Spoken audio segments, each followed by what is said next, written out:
Assalamualaikum warahmatullahi wabarakatuh. Kepada yang terhormat Ibu Sri Utami MPDKon selaku dosen pengampu mata kuliah konseling format klasikal. Perkenalkan kami dari kelompok kelas R4B sebagai praktikan mahasiswa konseling format klasikal. Di sini kami mempraktekkan beberapa jenis layanan yang kami bawakan dalam mata kuliah konseling format klasikal. Dimulai dari saya Elizabeth Dewi dengan NPM akhir 144. Layanan yang saya bawakan adalah layanan penguasaan konten dengan tema kepemimpinan dan subtema yang saya bawakan adalah terampil menjadi pemimpin. Adapun model pendekatan yang saya gunakan dalam praktik ini adalah contextual teaching learning. Kemudian akan dilanjutkan dengan rekan saya. Baik, saya akan nama saya Salsabila dengan NPM 192. Pelayanan yang saya bawakan adalah layanan informasi dengan tema kecemasan berlebihan. Subtemanya memahami, mengidentifikasi, dan mengetahui. Dan model pendekatannya yang saya gunakan adalah kontraktual tracing dan learning.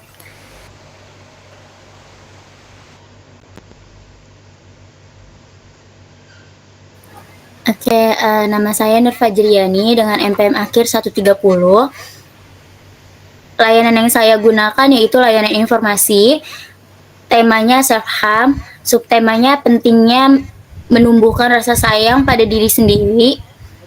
Lalu model pendekatannya contextual teacher learning.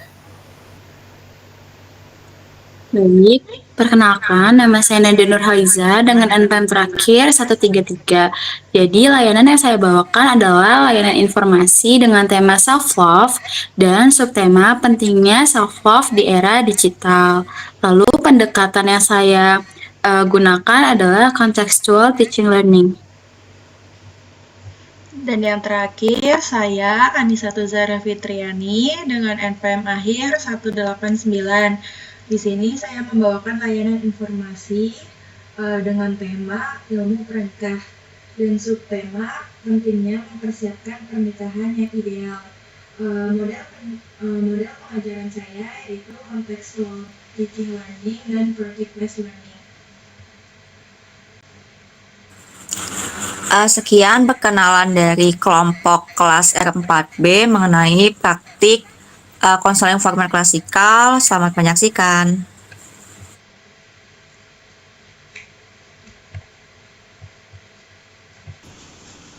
Selamat pagi anak-anak Ibu. Pagi Ibu. Pagi Ibu. Pagi Ibu.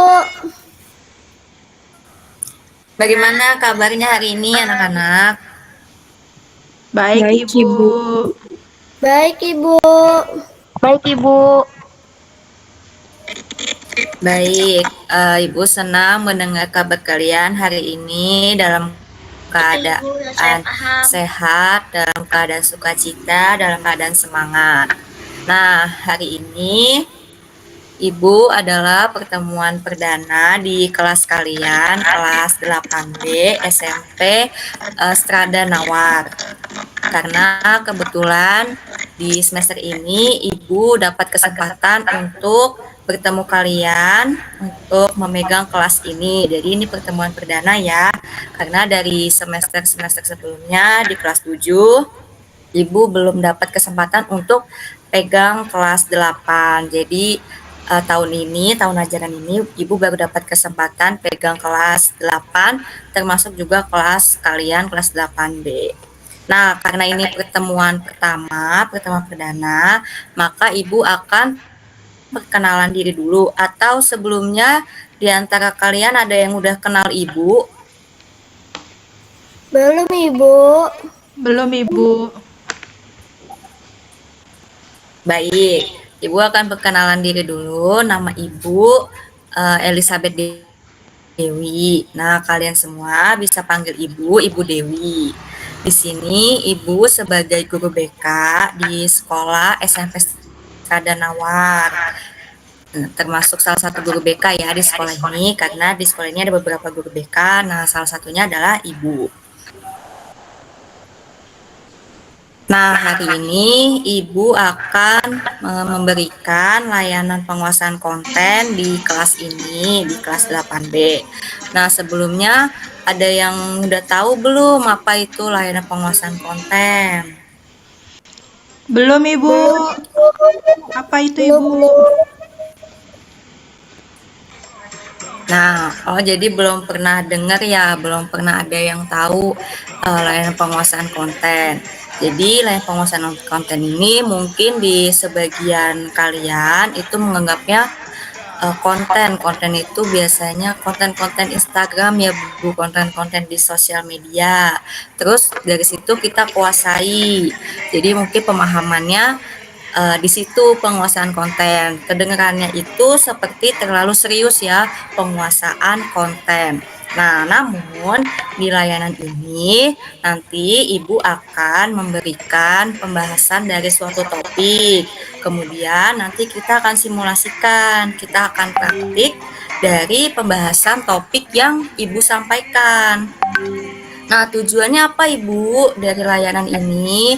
Tujuannya supaya kalian itu tidak hanya mendapatkan pengetahuannya saja, namun kalian juga mendapatkan keterampilannya. Jadi kalian dapat ilmunya, terus kalian praktekkan, jadi kalian bisa. Nanti kita akan simulasikan bersama-sama.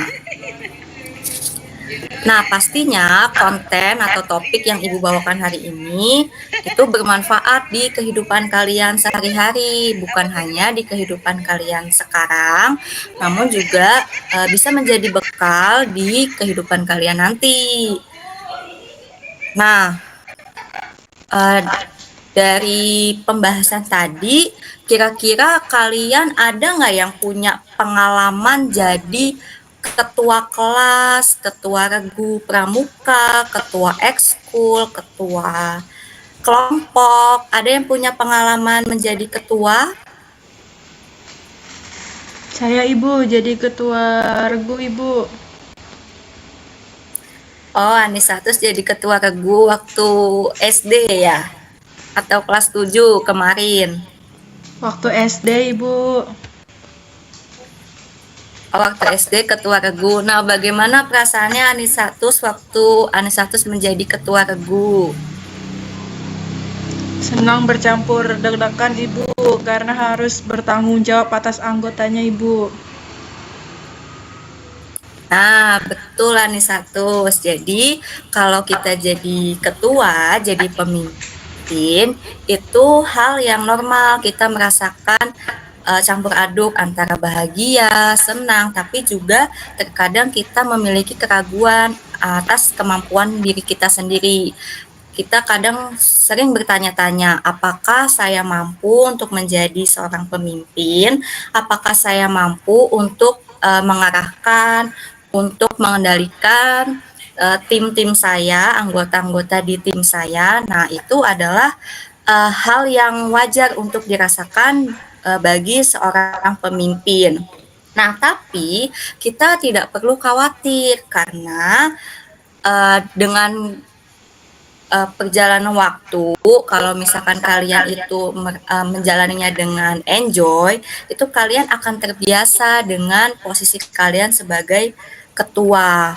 Nah, maka kalian itu gak perlu nih harus tunggu posisi atau jabatan tertentu untuk kalian menjadi seorang pemimpin, untuk menjadi seorang ketua. Kita bisa loh mulai dari hal-hal kecil, misalkan Salwa punya agenda dalam satu hari penuh, apa aktivitas yang akan Salwa lakukan.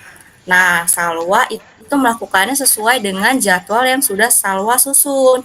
Nah, kalau misalkan Salwa bisa menyelesaikan itu, berarti Salwa sudah bisa menjadi pemimpin atas dirinya sendiri. Nah, maka sebelum kalian terjun di lingkup masyarakat, di lingkup sosial, kalian usahakan dulu bisa memimpin diri kalian. Kalian bisa mengatur, mengarahkan diri kalian dulu. Baru kalau misalkan itu sudah terlaksana dengan baik, nanti pastinya kalian bisa nih menjadi pemimpin yang baik, pemimpin yang bijaksana, pemimpin yang terampil, yang disukai banyak orang, disegani sama anggota kalian. Nah, maka dari itu topik yang akan Ibu bawakan hari ini adalah keterampilan untuk menjadi seorang pemimpin. Nah, di topik ini nanti kita akan belajar nih bersama-sama bagaimana menjadi seorang pemimpin yang baik, seorang pemimpin yang dapat dicontoh, yang dapat disukai oleh anggotanya, yang tidak hanya tugasnya itu mengatur, tapi bagaimana seorang pemimpin itu bisa mengarahkan. Nah, nanti selama kegiatan ini berlangsung, Ibu ada pesan yang Ibu akan sampaikan sebelumnya. Jadi, pastikan selama kegiatan berlangsung ini, Ibu berharap kalian tetap on kamera ya. Jadi, tetap melakukan kegiatan pembelajaran seperti di kelas pada umumnya, walaupun saat ini kita pertemuannya melalui daring ya, melalui virtual. Kemudian nanti kalau misalkan ada yang ingin bertanya atau ada yang ingin memberikan pendapat, ada yang mau sharing tentang pengalaman pribadinya, silakan raise hand. Kemudian nanti Ibu akan persilakan kalian untuk memberikan pendapat atau bercerita. Nah, kalau misalkan nanti ada temannya yang memberi cerita, memberi pengalaman pribadinya, tolong dijaga kerahasiaannya. Cukup kita saja yang ada di forum Jimit hari ini. Tolong jangan sampai keluar ya. Kita bangun kepercayaan bersama, kita bangun saling percaya satu sama lain antara ibu dengan kalian, kalian dengan teman kalian, kalian dengan ibu.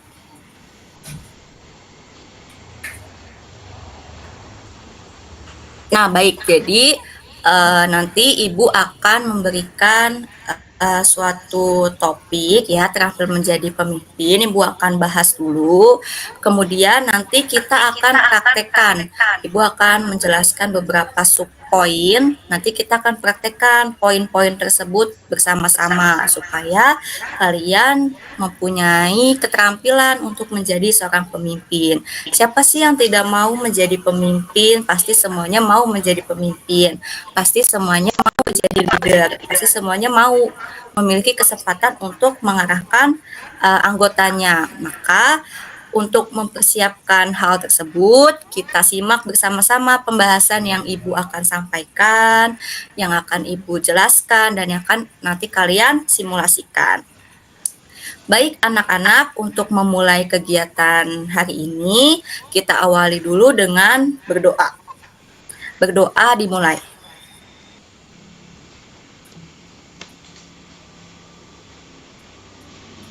Berdoa selesai.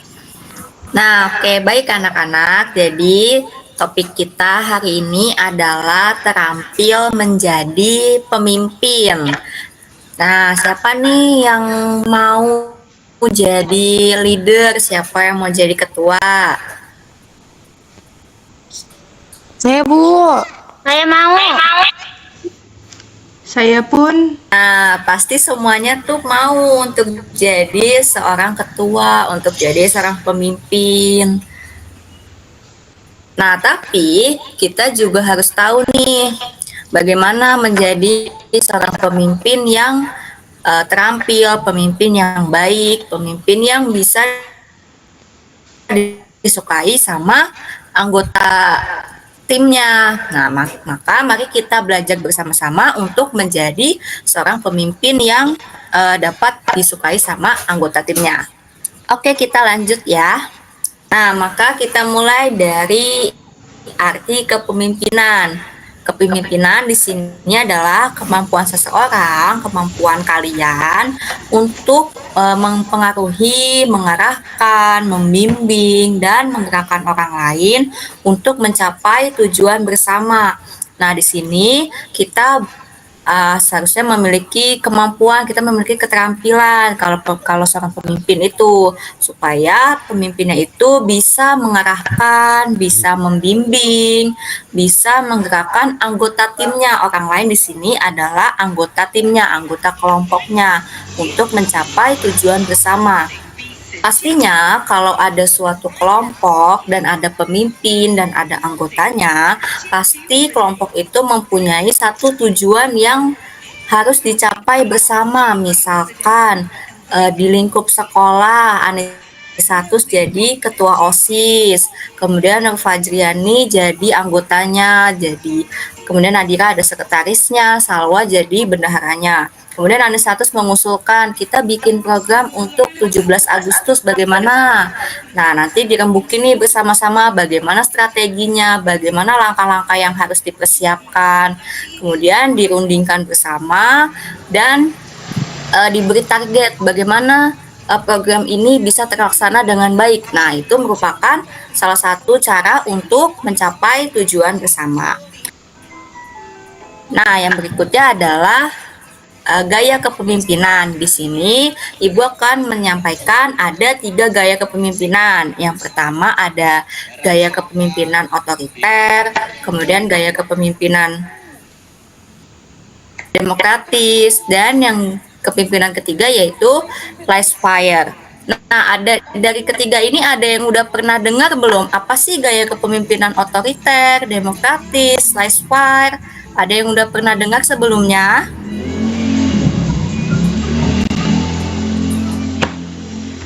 Belum Ibu, apa itu? Oke, Anisatus belum pernah mendengar dari gaya kepemimpinan tersebut. Maka mari kita simak bersama-sama apa itu gaya kepemimpinan dari ketiga gaya tersebut. Bagaimana ciri-cirinya? Mari kita simak bersama. Nah, kita mulai dari gaya kepemimpinan yang otoriter. Bagaimana kepemimpinan yang otoriter? Jadi, pemimpin yang otoriter ini merupakan tipe pemimpin yang mengambil keputusan secara sepihak tanpa melibatkan anggota kelompoknya, anggota timnya, dan cenderung mengontrol penuh semua aspek kegiatan bawahan atau timnya. Jadi di sini itu pemimpin otoriter ini biasanya orangnya ini perfeksionis, anak-anak. Dia itu maunya apa yang saya katakan itu anggota bawahannya itu harus mengikuti. Apa yang saya katakan A, semua harus ikut A. Apa yang saya katakan B, semua harus ikut B. Gak ada yang namanya saya bilang A, kemudian jadi B. Itu tidak ada di gaya kepemimpinan yang otoriter. Kemudian pemimpin yang otoriter ini kalau misalkan dia ada sesi, ada kegiatan gitu, pemimpin otoriter ini tidak memberikan ruang diskusi untuk anggota timnya. Dia maunya keputusan berasal dari dia. Anggota timnya itu tidak diberi ruang untuk berpendapat, untuk berargumen, untuk memberikan ide, itu tidak diberikan kesempatan. Karena apapun hasilnya itu berasal dari si pemimpinnya. Nah, gimana itu ciri-ciri pemimpin yang otoriter? Yang pertama itu instruksinya bersifat mutlak. Yang kedua, menggunakan kekuasaan sebagai alat utama. Yang ketiga, tidak memberi ruang diskusi. Nah, instruksi bersifat mutlak. Bagaimana itu, Ibu, instruksi bersifat mutlak? Jadi, misalkan Nur Fajri jadi pemimpin yang otoriter. Nah, Nur Fajri ini memberi perintah, memberi arahan. Saya mau besok jam 9 semua tugas harus sudah diserahkan ke saya. Nah, misalkan Anisatus nih keberatan. Anisatus mau berpendapat tapi tidak diberi ruang, tidak diberi kesempatan Anisatus untuk berpendapat. Jadi, mau nggak mau Anisatus harus mengikuti perintah atau arahan dari si Nur Fajri. Kemudian menggunakan kekuasaan sebagai alat utama. Nah, anak-anak pernah tidak mendengar pernyataan atau mendengar kalimat atau bahkan malah mendengar dari rekan kalian sendiri, misalkan seperti ini.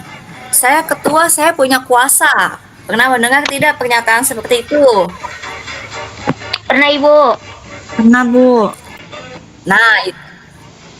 Nah, itu salah satu ciri-ciri dari pemimpin yang otoriter. Jadi dia merasa kalau saya ini saya ketua.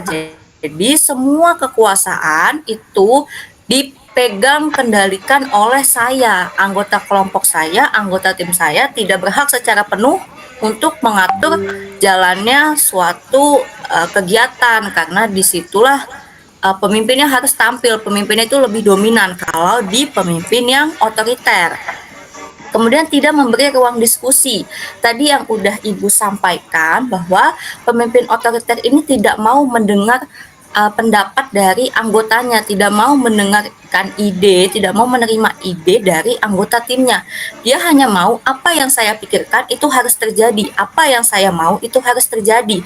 Dia tidak mau mencampur idekan pendapat dari anggota timnya itu dengan ide yang sudah ada dari dia, itu dia tidak mau. Nah, itulah ciri-ciri dari pemimpin yang otoriter. Nah, sekarang Ibu mau coba dari kalian nih, di antara Anisatus, Nadira, Nur Fajri, Salwa, coba dari pemimpin yang otoriter ini kalian buat narasinya seolah-olah kalian adalah pemimpin yang memiliki jiwa otoriter. Coba siapa yang mau memsimulasikan dirinya sebagai pemimpin yang otoriter?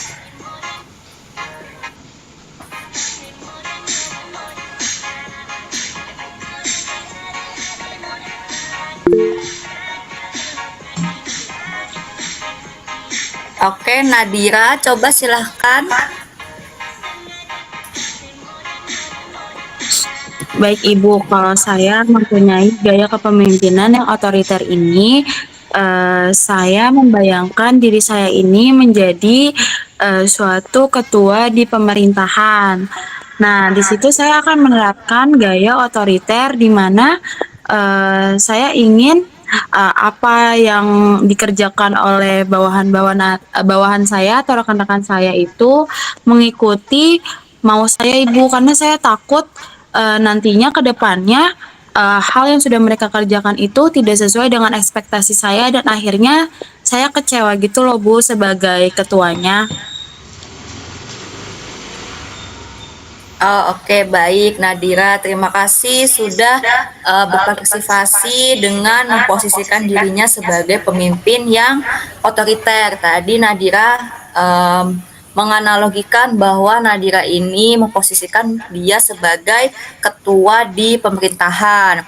Kemudian Nadira ini memiliki jiwa yang perfeksionis, seperti yang tadi sudah Ibu sampaikan. Kalau pemimpin otoriter ini biasanya dominan memiliki sifat yang perfeksionis. Kemudian juga tadi Nadira menyampaikan bahwa Nadira ini takut apa yang dikerjakan oleh anggota timnya itu tidak sesuai dengan ekspektasinya Nadira. Nah, itulah salah satu ciri-ciri dari pemimpin yang otoriter. Dia mau apa yang sudah ada di bayangannya dia, itu harus terjadi sepenuhnya. Nggak ada kekurangan sedikit pun, 1% pun, itu pemimpin otoriter tidak mau hal itu terjadi. Nah, kemudian lanjut ke gaya kepemimpinan yang berikutnya. Yang kedua adalah gaya kepemimpinan yang demokratis. Bagaimana itu pemimpin yang demokratis? Pemimpin demokratis ini pemimpin yang melibatkan anggota kelompoknya dalam keputusan. Pemimpinnya itu memiliki sifat yang terbuka terhadap saran dan mengutamakan kerjasama dalam kepemimpinannya. Nah, beda dari yang otoriter, yang demokratis ini dia lebih terbuka, dia lebih dekat, dia bisa lebih berbaur dengan anggota timnya. Dengan buktinya yaitu dia melibatkan anggota kelompoknya dalam pengambilan keputusan. Kalau tadi di otoriter, pemimpinnya itu hanya mau keputusan berasal dari saya sebagai seorang pemimpin. Nah, di kepemimpinan demokratis, pemimpinnya ini mau kalau semua anggota kelompoknya itu rata, semuanya saling memberikan ide, semuanya saling memberikan pendapat, kemudian dirundingkan bersama dan diputuskan bersama. Jadi keputusannya itu keputusan bersama, keputusan banyak pihak, banyak kepala, banyak orang. Tidak lagi hanya keputusan berasal dari seorang pemimpin. Kemudian juga pemimpin yang demokratis ini adalah pemimpin yang terbuka terhadap saran. Jadi apapun saran dari anggota timnya, apapun kritikannya, apapun idenya itu diterima. diterima dengan lapang dada. Misalkan Anisatus jadi pemimpin yang demokratis, kemudian Salwa memberikan pendapat, memberikan ide. Anisatus, bagaimana kita melakukan pelaksanaan dengan strategi seperti ini, seperti ini, seperti ini. Nah, Anisatus ini terbuka dengan apa yang disampaikan oleh Salwa. Itulah pemimpin yang demokratis. Kemudian bagaimana Ibu ciri-ciri pemimpin yang demokratis? Yang pertama, itu pemimpinnya terbuka dan komunikatif. Di sini komunikatif adalah, jadi pada saat sesi diskusi, itu ada interaksinya anak-anak. Jadi antara Anisatus dengan Salwa, Anisatus dengan Nur Fajri, Anisatus dengan Nadira, itu ada interaksinya. Itulah yang dinamakan sebagai komunikatif. Jadi tidak hanya Anisatus saja yang berbicara, yang berpendapat, tapi dia memberikan ruang, memberikan keterbukaan kepada anggota timnya. Kemudian juga mendorong kerjasama tim. Jadi apapun permasalahannya, apapun hal yang sedang dipersiapkan, itu didorong dengan kerjasama dengan anggota timnya. Semuanya itu diajak kerjasama, saling memberikan ide, saling bertukar pendapat, kemudian dirundingkan bersama. Yang ketiga itu melibatkan anggota dalam diskusi dan keputusan. Jadi selain dia terbuka, dia juga melibatkan anggotanya untuk saling bertukar pendapat, bertukar. Nah, dari situ di sesi diskusi pastinya kalau di kepemimpinan demokratis ini suasananya itu lebih hidup karena dia lebih terbuka. Jadi semuanya itu berperan aktif, baik anggotanya, anggota ke anggota, anggota ke ketua, ketua ke anggotanya, itu komunikasinya berjalan. Maka suasana diskusinya itu akan lebih hidup. Nah, itulah ciri-ciri dari kepemimpinan yang demokratis. Nah, dari pembahasan pemimpin demokratis dan ciri-cirinya, coba Ibu mau di antara kalian lagi nih, di antara kalian berempat, siapa lagi yang mau mensimulasikan diri kalian, memposisikan diri kalian sebagai pemimpin yang demokratis? Ayo, siapa?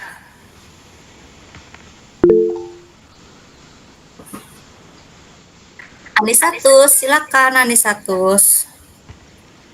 Baik Ibu, di sini saya memposisikan misalnya saya menjadi ketua regu pramuka.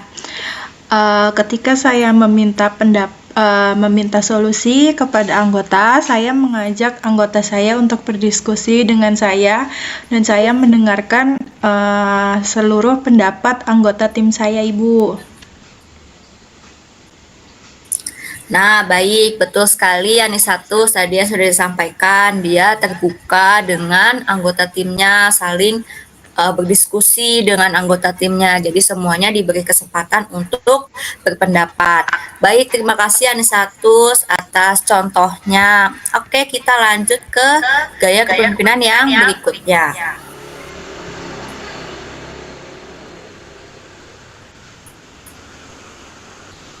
Nah, gaya kepemimpinan yang ketiga itu pemimpin laissez-faire. Apa itu pemimpin laissez-faire? Mungkin ini gaya kepemimpinan yang jarang terdengar ya. Jadi, mari kita bahas bersama. Pemimpin laissez-faire ini tipe pemimpin yang memberikan kebebasan penuh kepada anggota kelompoknya, kepada timnya, untuk mengambil keputusan dan menyelesaikan tugas tanpa banyak campur tangan.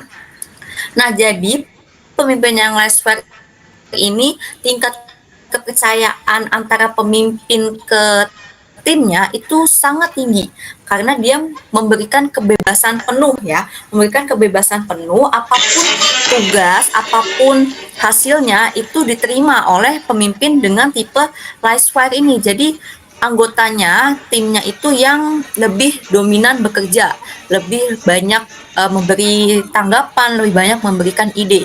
Nah, pemimpinnya ini cukup memantau saja, itulah pemimpin laissez-faire. Kemudian bagaimana Ibu ciri-ciri pemimpin yang laissez-faire? Nah, pemimpin yang laissez-faire ini memiliki ciri-ciri yang pertama, jarang mengambil keputusan. Jarang mengambil keputusan karena di sini anggotanya itu diberi kebebasan penuh, diberi kebebasan total untuk mempersiapkan, merancang, melaksanakan, itu diserahkan kepada anggotanya.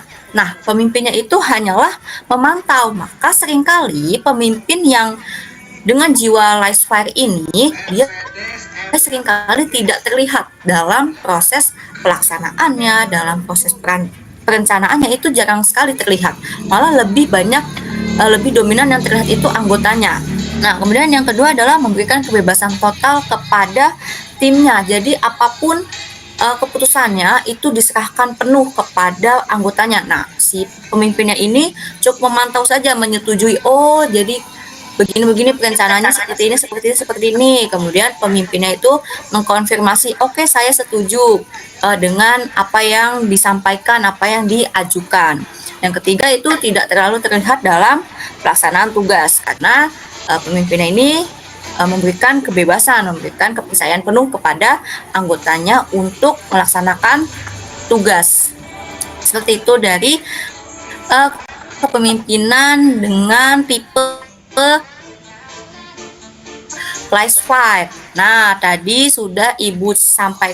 Coba sekarang siapa lagi yang mau mensimulasikan dirinya, memposisikan dirinya sebagai pemimpin yang memiliki jiwa live fire? Coba siapa?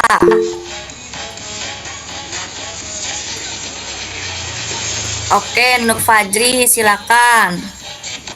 Misalnya saya menjadi seorang pemimpin di sebuah sekolah, misalnya saya menjadi ketua OSIS, lalu kita mau menjalankan suatu program di sekolahan.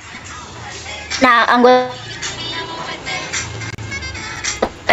kita akan menjalankan program. Nah, saya akan memberikan kesempatan kepada mereka dan saya percayakan penuh kepada mereka untuk menjalankan itu, Bu. Saya hanya memantaunya jadinya.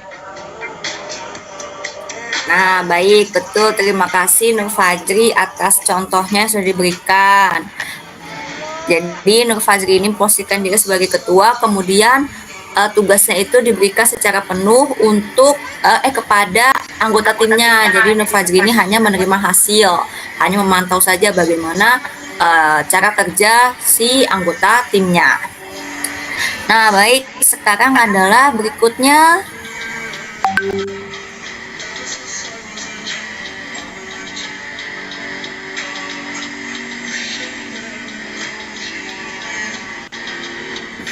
Nah, kita akan bermain peran role playing. Jadi, di sini Ibu menampilkan suatu konteks, suatu hal. Kemudian kalian berempat silakan memposisikan dirinya sebagai ketua yang otoriter, yang demokratis, yang laissez-faire dalam memposisikan diri sebagai, kalau misalkan kalian ada di permasalahan ini, bagaimana kalian menyelesaikan, bagaimana kalian menanggapi dengan gaya kepemimpinan sesuai dengan 3 gaya tadi. Ya, coba didiskusikan dulu siapa yang otoriter, siapa yang mau jadi demokratis, siapa yang mau jadi pemimpin dengan laissez-faire di role playing ini. Ibu kasih waktunya adalah 1 menit atau 2 menit ya, 2 menit deh. 2 menit untuk memposisikan dirinya. Misalkan Anisatus maunya pemimpin yang demokratis, Nur Fajri maunya otoriter, Salwa maunya yang laissez-faire ya. Konteksnya di sebuah kelas, guru memberikan tugas kelompok membuat presentasi dalam 2 hari. Dengan tema yang cukup sulit. Nih udah waktunya 2 hari, temanya sulit. Kemudian setiap kelompok terdiri dari 4 orang dan kalian ini terpilih menjadi ketua kelompok. Silahkan. Bagaimana memposisikan dirinya sebagai gaya kepemimpinan yang tadi sudah Ibu sampaikan. Siapa yang mau coba duluan? Ibu, kita izin berdiskusi dulu ya, Bu. Iya, boleh Nadira, silakan. Nah, oke. Siapa duluan nih yang mau mensimulasikan posisikan dirinya sebagai pemimpin dengan 3 gaya kepemimpinan yang berbeda tadi? Nadira, silakan Nadira.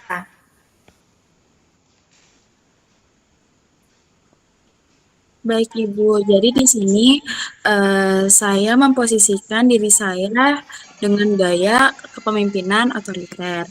Eh, jadi Ibu ini kan memberikan tugas kepada kelompok saya yang terdiri dari Yani dan Salwa.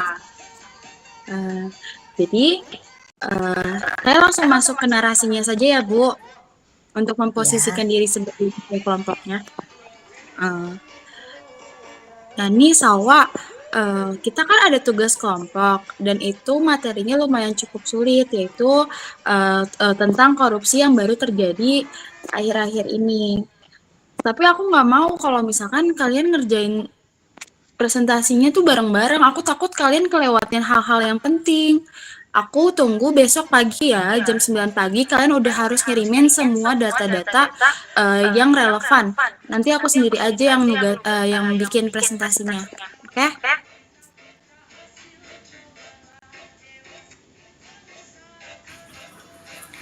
Baik, terima kasih Nadira sudah memposisikan dirinya sebagai pemimpin yang otoriter. Bagus sekali tadi narasinya ya. Kemudian siapa lagi nih? Lanjut lagi pemimpin demokratis atau pemimpin laissez-faire? Saya Ibu. Ya, silakan Salwa. Jadi guys, kita tuh ada tugas dari Bu Dewi. Ibu juga nyuruh kita untuk bikin 2 hari lagi. Nah, untuk presentasi temanya juga cukup sulit.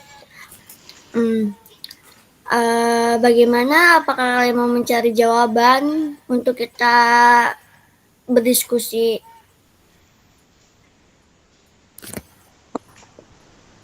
Iya, Salwa, nanti kita bagi-bagi materi aja ngerjain bareng di rumah kamu.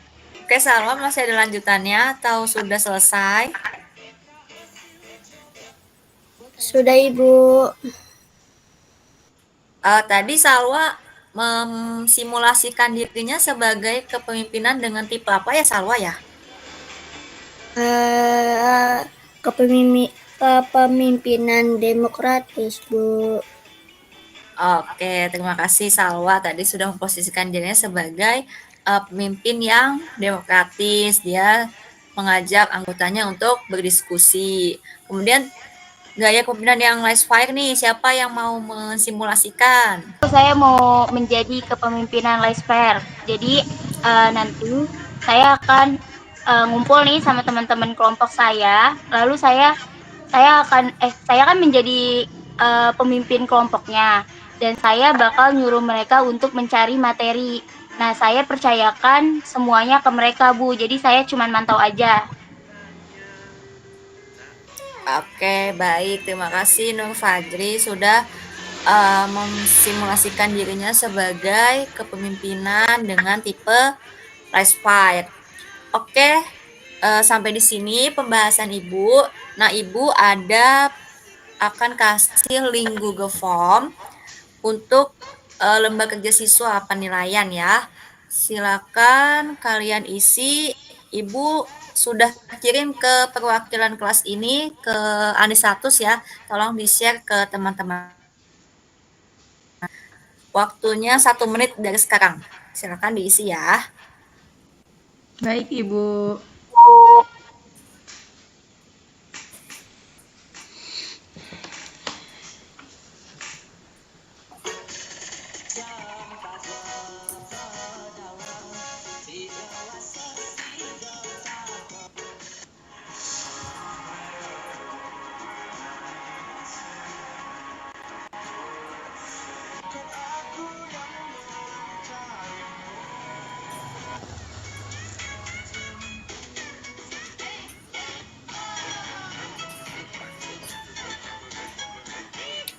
Nah, oke, udah ada yang selesai mengisi link yang sudah Ibu berikan.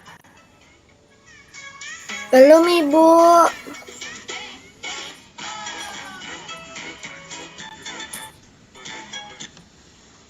Sudah, Ibu.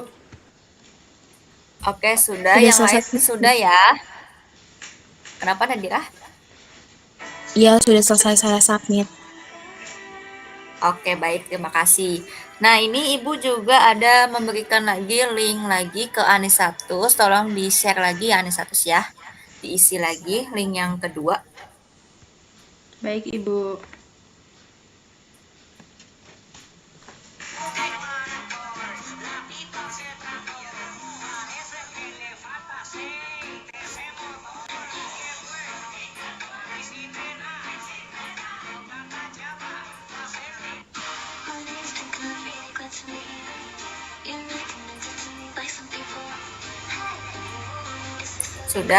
Sudah selesai mengisi. Sudah, Ibu. Baik, terima kasih sudah mengisi link yang sudah Ibu berikan. Baik, sebelumnya Ibu akan memberikan kesimpulan dari pembahasan yang sudah Ibu sampaikan hari ini tentang keterampilan menjadi seorang pemimpin. Jadi, kepemimpinan itu bukan hanya mengenai jabatan atau menjadi yang paling hebat, tapi kepemimpinan ini lebih kepada kemampuan seseorang, kepada kemampuan kalian untuk mengarahkan, membimbing, menggerakkan anggota tim kalian. Nah, semua orang itu punya kesempatan untuk menjadi seorang pemimpin, untuk menjadi seorang leader. Bahkan, kalau misalkan nih kalian berani untuk mengambil tanggung jawab, mengambil keputusan dalam hidup kalian. Nah, itu kalian sudah bisa dikatakan sebagai seorang pemimpin. Pemimpin atas siapa? Pemimpin atas diri kalian sendiri. Nah, dari ketiga gaya kepemimpinan itu, Ibu tidak bisa mengatakan mana yang salah dan mana yang benar. Ketiga gaya kepemimpinan itu bisa digunakan oleh setiap pemimpin sesuai dengan kondisi dan kebutuhannya. Misalkan kebutuhan mendesak, bisa gunakan gaya kepemimpinan otoriter. Kepemimpinan demokratis juga bisa dilakukan, dan kepemimpinan yang laissez-faire juga bisa dilakukan. Jadi tidak ada gaya kepemimpinan yang salah dan yang benar dari ketiga gaya kepemimpinan tersebut. Nah, yang penting adalah kita mau belajar bagaimana untuk menjadi seorang pemimpin yang bijaksana dan bertanggung jawab. Nah, baik, sampai di sini pembahasan kita mengenai terampil menjadi pemimpin. Terima kasih atas partisipasinya, terima kasih atas keaktifannya selama kegiatan tadi berlangsung. Ibu akhiri, selamat pagi. Pagi, Ibu. Terima kasih banyak, Ibu. Terima kasih Bu atas terangannya.